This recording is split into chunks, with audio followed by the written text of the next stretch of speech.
The strategic miscalculation. Japan believed America was soft, divided, unwilling to fight. The attack was designed to shock America into accepting negotiated peace. Instead, it shocked America into total war commitment. He argued, it would anger America. America had superior industrial capacity. Japan couldn't win a prolonged war. The attack might win battles, but lose the war. But Yamamoto was overruled. The attack proceeded. Within months, Yamamoto's fears were being realized. The point of no return. Before Pearl Harbor, America could have remained neutral or limited involvement. After Pearl Harbor, total war was inevitable. Japan crossed a line that couldn't be uncrossed. It was a declaration of total war, a commitment to fight until one side was destroyed. Japan didn't have the capacity to win such a war. The question, if Japan hadn't attacked Pearl Harbor, what happens? America might have eventually entered World War II, or might have remained neutral. The war in the Pacific might have gone differently. Japan might have held its conquest longer. The outcome might have been different that we'll never know. Because Japan made a decision that seemed brilliant tactically but catastrophic strategically. The surprise myth. Popular belief. America was surprised by the attack. Reality. American intelligence suspected an attack was coming, but they thought it would target Thailand or Malaya, not Pearl Harbor. The intelligence failure was one of underestimating Japanese audacity, not a complete surprise. The battleship miscalculation. Japan thought sinking American battleships would cripple the Pacific Fleet. But carrier-based aviation, not battleships, would dominate the naval war. The battleships that survived would become secondary to carriers. Japan focused on destroying the wrong ships, missed the opportunity to destroy American carriers, which weren't in harbor. The radar advantage. America had just developed radar. Before Pearl Harbor, the technology was nascent, uncertain, limited. After Pearl Harbor, America invested massively in radar development. By the war's end, American radar was superior to Japanese radar. This advantage shaped the naval war. American ships could detect Japanese ships at longer range. The military-industrial complex. Pearl Harbor triggered America's military-industrial complex. Factories were built, workers were hired. Production ramped up exponentially. By 1943, American production exceeded all other nations combined. Japan couldn't match it, couldn't compete. The psychological impact. Pearl Harbor made Americans angry, unified, determined. Previous wars, World War I, for example, faced domestic opposition. This war didn't. Americans saw it as defense of their homeland, defense of democracy against tyranny. The psychological unity gave America an advantage money couldn't buy. December 7, 1941. Pearl Harbor. The Japanese attack kills 1,177 sailors on the USS Arizona alone, destroys 188 aircraft, damages 8 battleships. It's a stunning military victory. Japan's Pacific Fleet achieves surprise, inflicts massive damage, achieves tactical success. But it's also the moment Japan lost the war. Japan's Admiral, Isoroku Yamamoto, understood immediately what had happened. He reportedly said, "I fear all we have done is to awaken a sleeping giant and fill him with a terrible resolve." The attack on Pearl Harbor was Japan's greatest tactical victory and its greatest strategic mistake. The American response asterisk. Before Pearl Harbor, America was divided on entering World War II. Isolationists argued, "Not our war. Stay out of Europe and Asia." Others argued, "We must support Britain and China." The nation was split. Congress was divided. The president was constrained. Then Japan attacked Pearl Harbor. Instantly, all debate ended. America united. Congress declared war. The nation mobilized for total war. The industrial imbalance asterisk. Japan's economy, 70 million people. Limited industrial capacity, dependent on imports. Massive industrial capacity, self-sufficient. America could produce more ships than Japan could sink, more aircraft than Japan could shoot down, more tanks, trucks, ammunition, weapons. The war was unwinnable for Japan. The industrial capacity made it mathematically impossible. The time factor asterisk. Japan's strategy depended on speed. Make the war so costly for America that America negotiates peace. But Pearl Harbor eliminated the time advantage. America, outraged, would fight to the end, would sacrifice whatever it took to defeat Japan. Japan's attack on Pearl Harbor wasn't random, that wasn't impulsive. It was a calculated strategic decision based on Japanese understanding of American character. Japan's analysis was wrong, but the reasoning was systematic. The Japanese strategic situation. By 1941, Japan needed resources. Japan had limited natural resources, rapidly growing population, ambitions to dominate East Asia, conflict with China, ongoing since 1937, American economic embargo, oil, scrap metal, other materials. The American embargo was strangling Japan's economy. Japan had two choices. 1. Accept American demands and abandon expansionism. 2. Seize resources by conquest. Japan chose conquest. The resource territories. Japan targeted Dutch East Indies, oil, rubber, minerals. Malaya, tin, rubber. Burma, rice, metals. Thailand, rice. French Indochina, rice, rubber. These territories had the resources Japan needed. Conquering them would make Japan self-sufficient. The American problem. America controlled the Philippines, had bases throughout the Pacific. America could interfere with Japanese conquest and domination. Japan couldn't achieve its goals if America opposed them. The American weakness assessment. Japanese strategists believed America was divided domestically. True, there was isolationist sentiment. America was soft, unwilling to sustain heavy casualties. Debatable. America valued comfort more than sacrifice. Assumption. American public opinion could force government to accept peace. Wrong. Based on these beliefs, Japan made a calculation. The shock strategy. Japan's plan. 1. Attack Pearl Harbor. 2. Shock America with a devastating blow. 3. Demonstrate that fighting Japan would be costly. 4. Force America to sue for peace. 5. Japan keeps conquered territories. 6. East Asia becomes Japanese sphere. The strategy depended on American unwillingness to fight. The German precedent. Germany had defeated France in 6 weeks. Germany seemed invincible, modern, technologically superior, Japan believed. If Germany could beat Europe's greatest powers, Japan could beat America. If America wouldn't fight Germany, America wouldn't fight Japan. Quick, decisive victories would intimidate America into surrender. This assessment was catastrophically wrong. The carrier assumption. Japan believed the American carriers were in Pearl Harbor. If so, destroying them would cripple American naval power. But the carriers were out on exercises, fortunate for America. Japanese intelligence failed to locate them. This was a critical intelligence failure. The theater-wide strategy. Japan's overall strategy. 1. Crush the Pacific Fleet, Pearl Harbor. 2. Conquer Southeast Asia, 6 months. 3. Make the war so costly for America that negotiation becomes preferable. 5. Defend the perimeter against American counterattack. The strategy wasn't to defeat America militarily. It was to make fighting America so costly that America would accept peace on Japanese terms. The speed calculation. Japan needed to conquer resources and establish a defensive perimeter before America mobilized. The timeline. Month 1 to 2. Destroy American Navy. Conquer Southeast Asia. Month 3 to 6. Consolidate territorial gains. Month 6 plus. Prepare to repel American counterattack. Japan assumed this sequence would work. The American underestimation.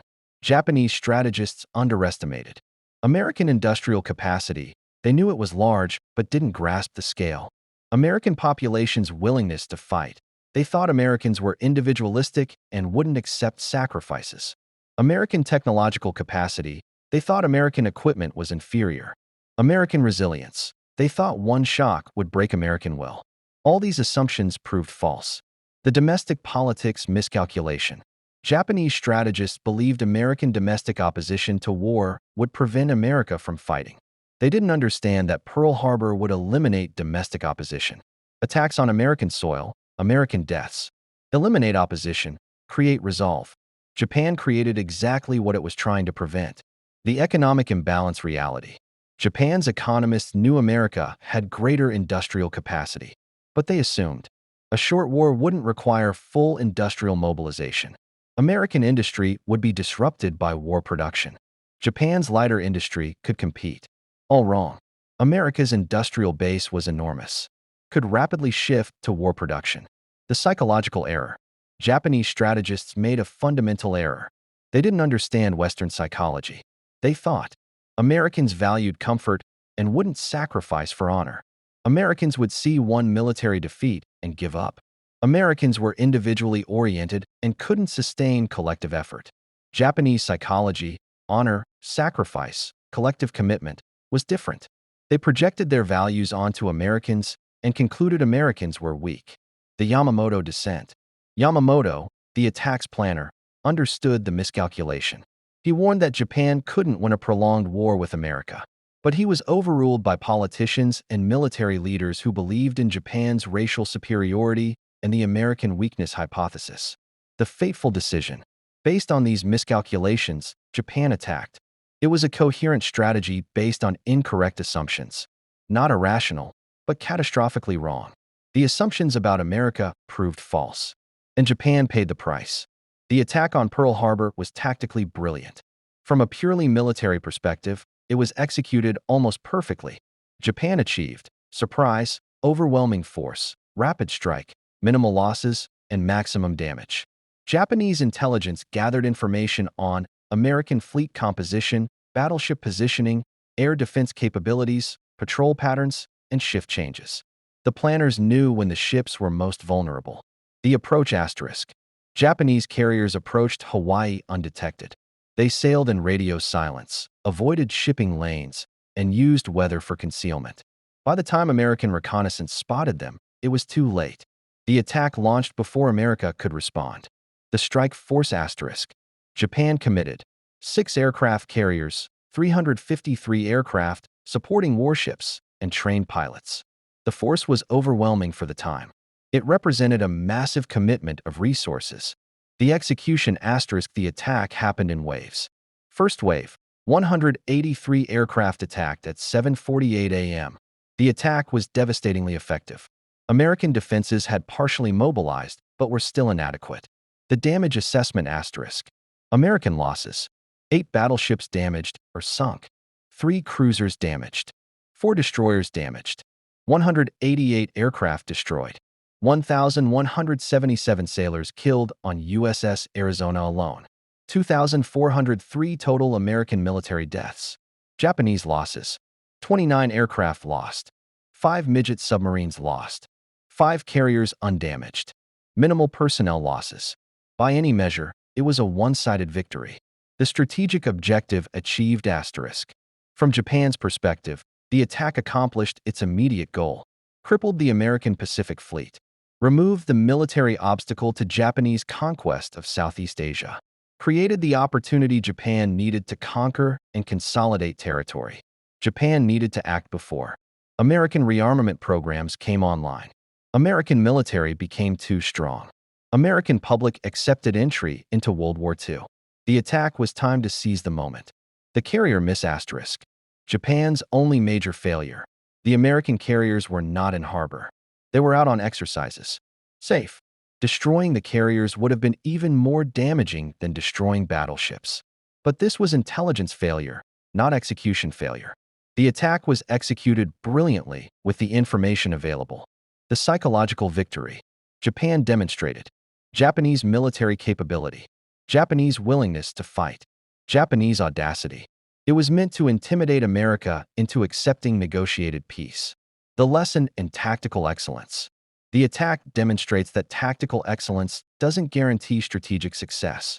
Japan executed the attack flawlessly, but the strategy behind the attack was flawed. The execution of a bad strategy is still a bad strategy. With the American fleet crippled, Japan could have launched follow-up strikes, attempted invasion of Hawaii, destroyed port facilities and fuel depots. Japan's command decided this was unnecessary. They believed America was broken, would accept peace. The overconfidence. Japan's tactical success bred overconfidence. The attack succeeded beyond expectations. Japan believed it had broken American will.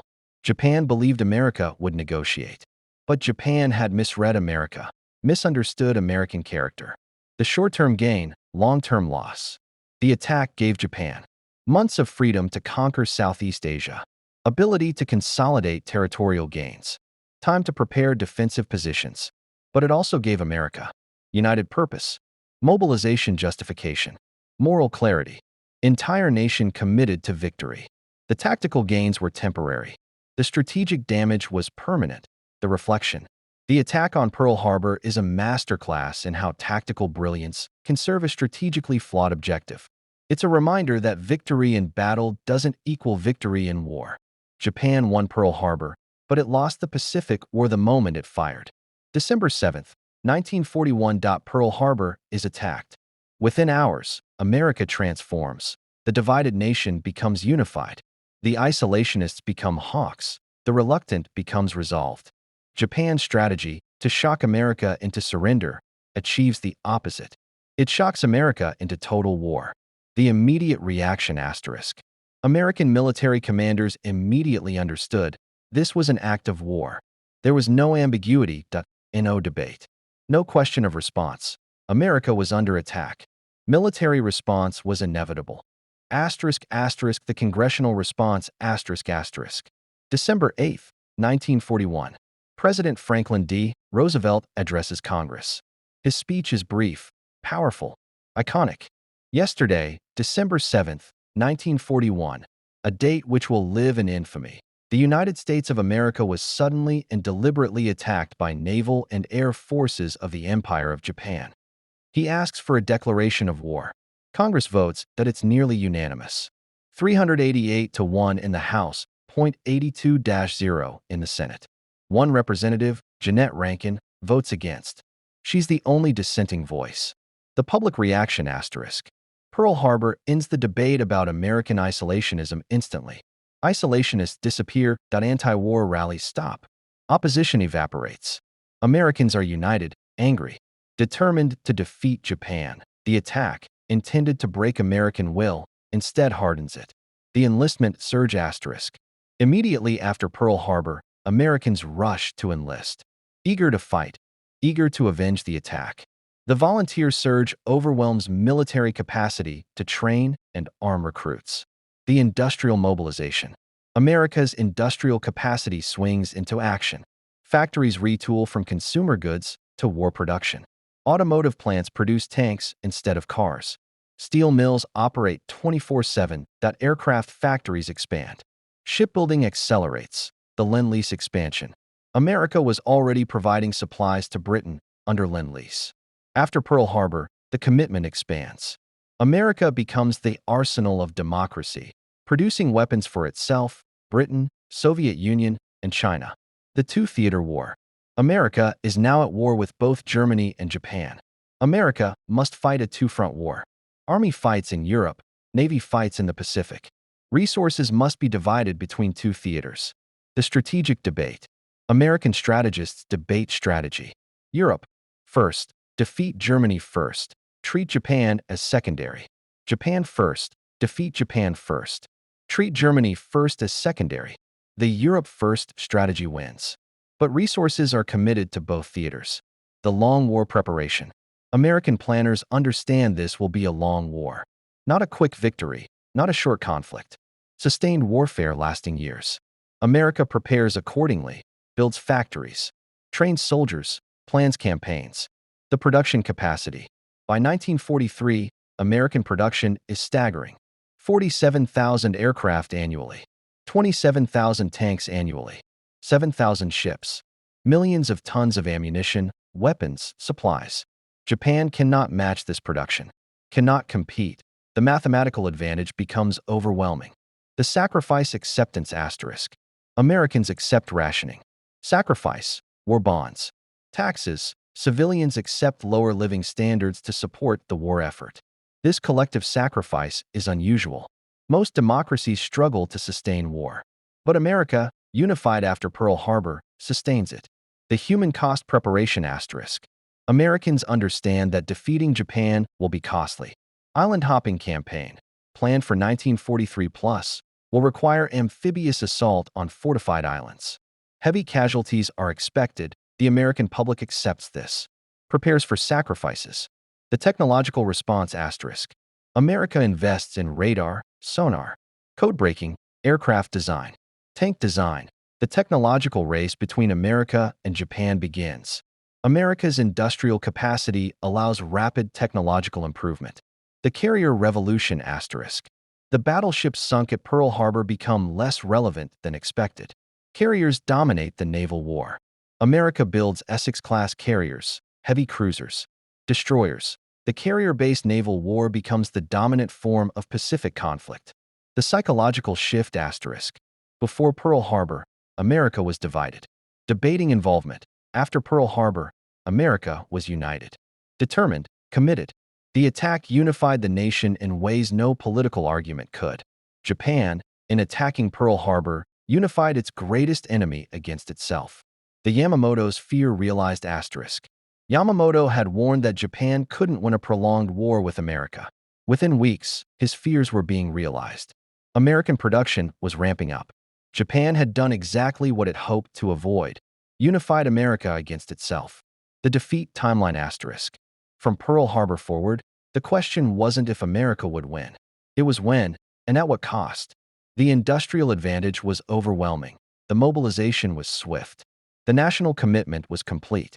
Japan had made a tactical victory that ensured strategic defeat. The attack on Pearl Harbor didn't just provoke American entry into World War II. It determined how the Pacific War would be fought, who would win, how long it would take, what the outcome would be. The mobilization speed asterisk. America mobilized faster than Japan anticipated. Within months, military was expanded, production was ramped up, supply lines were established, soldiers were trained, ships were built, aircraft were produced. Japan had expected months of relative freedom, got only weeks. Asterisk asterisk the industrial advantage asterisk asterisk. By 1943, American production was vastly exceeding Japanese production. In specific categories, aircraft, America produced 47,000 annually. Japan produced 16,000. Ships, America built more ships than Japan could sink. The American merchant marine and navy grew continuously while Japanese tonnage declined. Ammunition, American munitions production was 10x Japanese production. The replacement ratio asterisk.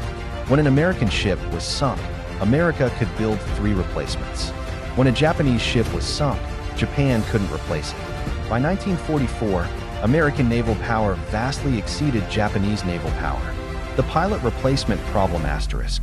Both Japan and America lost experienced pilots. America's solution: rotate experienced pilots home after a certain number of missions. Use them as trainers for new pilots. Japan's solution: keep experienced pilots flying until they're killed that don't rotate them home. This meant Japan's pilot quality declined as the war progressed, that America's improved. By 1944, American pilots were significantly more skilled than Japanese pilots. The island hopping strategy asterisk.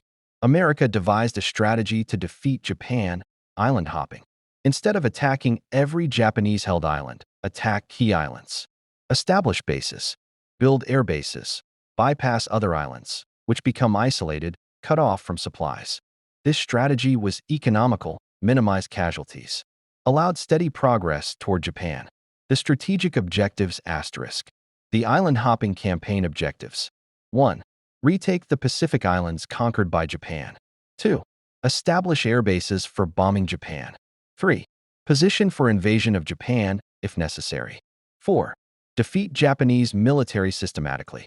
Each step brought America closer to Japan, and Japan's position weaker. Asterisk asterisk the attrition war asterisk asterisk. The Pacific War became an attrition war. Japan's military was hollowed out. Experienced soldiers were killed, not replaced with equal training. America's military was constantly replenished with new recruits, trained, equipped, sent to combat. The propaganda consequence asterisk. Pearl Harbor unified America, but it also changed American propaganda. America went from, "We should help our allies," before December 7th, to "We must destroy Japan," after December 7th. The attack on American soil created visceral hatred, determination to see Japanese defeat completely. The geographic reality asterisk. Japan's geography was against it. Japan is island nation, surrounded by ocean. Once America achieved naval superiority, Japan was isolated. Supply lines could be cut. Reinforcements couldn't reach isolated garrisons. Japan's island positions became traps. Soldiers were surrounded, starved. eventually defeated. The mainland vulnerability. Japan's military was fighting across vast distances. Garrisons in Marshall Islands, Gilbert Islands, Solomon Islands, New Guinea, Philippines, Burma, China, all far from Japan, all dependent on supply lines, all eventually cut off. The submarine war. America's submarines operated in Japanese waters. They sank merchant ships, tanker ships, transport vessels. Japan's merchant marine was decimated. Supply to distant garrisons became impossible. Garrisons starved, were defeated not by assault, but by supply deprivation. The air campaign. By 1944, American air superiority was complete. American bombers attacked Japanese positions with impunity. Japanese air defense was overwhelmed. By 1945, Japanese cities were being firebombed. Entire cities reduced to ash. The kamikaze response. As the situation became desperate, Japan adopted kamikaze tactics, suicide attacks. Pilots volunteered to crash planes into American ships. It was a sign of Japanese desperation. Japanese lack of conventional means to stop American advance. The invasion preparation. By 1945, America was preparing invasion of the Japanese home islands.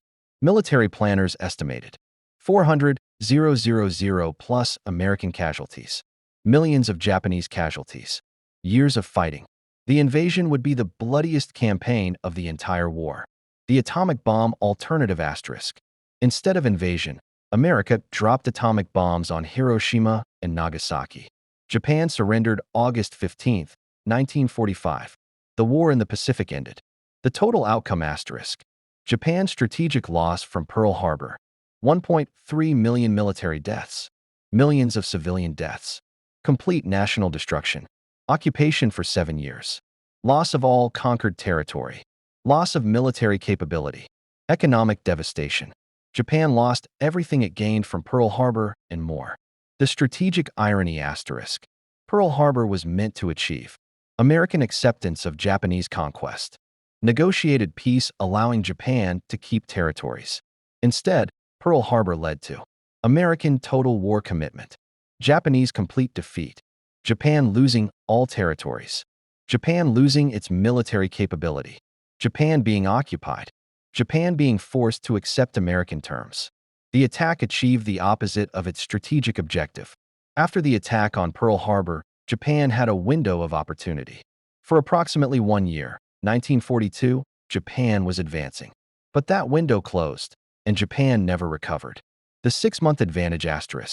Japan's initial strategy assumed Pearl Harbor would cripple American military. Japan would have 6 to 12 months to conquer Southeast Asia. America would be rebuilding, unable to contest. Japan would establish defensive perimeter. Defensive perimeter would be too costly for America to assault. The first part worked. The second part failed. The Coral Sea, May 1942. The first naval engagement of the Pacific War. American and Japanese carriers fought without seeing each other. Planes attacked from distance. American losses: 1 carrier sunk, 1 damaged. Japanese losses: 1 carrier sunk, 1 damaged. Strategically, a draw. But it showed America could contest Japanese expansion. The Midway turning point, June 1942. 6 months after Pearl Harbor, the pivotal battle. Japan planned to attack Midway Island and draw American carriers into battle. But American intelligence had broken Japanese codes. Knew the plan, American carriers ambushed Japanese carriers. Japanese losses: for carriers sunk, irreplaceable carriers with experienced crews. American losses: 1 carrier sunk. Strategically, Japan's offensive capability was crippled. America seized initiative. The carrier loss catastrophe. The 4 carriers lost at Midway were Japan's newest, most powerful carriers. The crews were trained, experienced, veteran pilots. Japan couldn't replace them quickly. America could build new carriers and train new pilots. The carrier balance shifted permanently toward America. The industrial calculation. Japan could produce 2 to 3 fleet carriers annually. America could produce 6 to 8 fleet carriers annually, plus numerous smaller carriers. Once production was factored in, Japanese naval power was declining. American naval power was growing. By 1944, American naval power vastly exceeded Japanese. The Guadalcanal Campaign, August 1942 to February 1943. American forces attacked Guadalcanal in the Solomon Islands. It was the first major American offensive of the war. Japan fought hard, but was gradually overwhelmed. The campaign showed Japan couldn't replace losses. American supply lines worked. American soldiers were well-equipped and trained. The logistics advantage asterisk. The Guadalcanal campaign revealed a critical advantage: American logistics. America could supply distant garrisons indefinitely. Cut off, eventually defeated by attrition, not assault. The production gap widening asterisk. 1942. American production beginning to accelerate. Japanese production stable. 1943. American production vastly exceeding Japanese. 1944. American production 10x Japanese in many categories. 1945. American production so overwhelming Japan couldn't contest. The momentum shift asterisk. After Midway, Japan was on the defensive, no longer attacking, defending against American advance. American forces were moving forward steadily. Japanese forces were being pushed back methodically. The resource depletion asterisk. Japan's strategy required controlling resource-rich territories. Oil from Dutch East Indies, rubber from Malaya, metals from various islands. But American submarines and air attacks disrupted transport of these resources. Supplies couldn't reach Japan. Factories operated at reduced capacity. Military couldn't be fully supplied. The isolated garrisons asterisk. Japanese soldiers on distant islands were cut off. No resupply. No reinforcement. No way home. They were essentially abandoned, starving, sick, dwindling in numbers. By 1945, thousands of Japanese soldiers were dying from disease and starvation, not in combat. The home front deterioration asterisk. Japan's home islands were increasingly under attack. Blockade was strangling Japanese economy. Food production was declining. Civilians were rationed. Bombing campaigns intensified. Japanese cities were being destroyed. The psychological breaking point asterisk. By 1944, Japanese military and civilian leadership understood Japan was losing. The question wasn't victory. The question was when and how defeat would come. All new continuation of war meant Japan's complete destruction. The kamikaze tactic, 1944 to 1945, was a sign of desperation. Japan was losing air superiority, losing naval battles, losing territory. It showed the psychological state. Japan was fighting without hope of victory, just hoping to inflict enough damage to negotiate better terms. The Allies, America, Britain, Soviet Union, met to discuss post-war world. Stalin agreed to enter the war against Japan, agreed to attack Japan from the north. This was a strategic disaster for Japan. Another powerful enemy joining the war. Soviet forces invaded Manchuria. Japanese held territory in China. Soviet forces were military superior. Destroyed Japanese armies in Manchuria within weeks. Japan suddenly faced a two-front war. Against America from the south. Against Soviet Union from the north. August 6th, atomic bomb dropped on Hiroshima. August 8th, Soviet Union declares war and invades Manchuria. August 9th, atomic bomb dropped on Nagasaki. August 15th, Japan announces surrender. September 2nd, Japan signs instrument of unconditional surrender. In less than 4 years, Japan went from military victory to complete defeat. Pearl Harbor was the point of no return. Japan crossed a line that couldn't be uncrossed. America, unified and mobilized, was a military force Japan couldn't defeat.